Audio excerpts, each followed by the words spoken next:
Wakamba aturudushi shukrani kwa mdomo. Next year, election ya next year, semeni next year. Next year hakuna story ya kuletewa hapa hati kuambiwa wewe chagua huyu ati ndio wako karibu na wewe.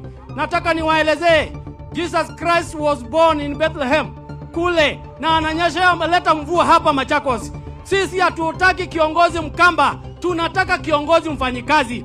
Tumeona marais wametutenga, tumepata rais mmoja ambaye anatufanyia kazi, na huyu hatuwachilii.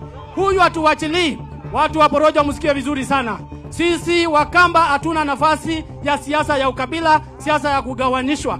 Wewe usije hapa utudanganye ati unaambia Mkamba ati wewe ukipigia yeye kura ati yeye Mkamba amekuwa shujaa. Lakini wewe ukienda kwako ambao unaita sijui mlima yako, unaanza kuita mtu msaliti. Wewe sisi wa Kenya tunaona, tunataka kiongozi wa kutupeleka mbele, and I want to assure you, Your Excellency, it is not going to be business as usual in Ukambani region. People have decided to walk away from politics of poverty, rhetorical politics. Kuja hapa kuambiwa ati mimi ni maskini jeuri, sijui let me tell you, for Mwanavetwe, kiongozi anakuja hapa na magari kubwa, anakuja na ndege, anakuambia sisi ni kama wewe uko ndani, ati sisi ni maskini jeuri. Na yeye mkutano ikikwisha, maskini moja jeuri inaingia helikopta inakwenda, maskini nyingine jeuri inaelekea nyumbani.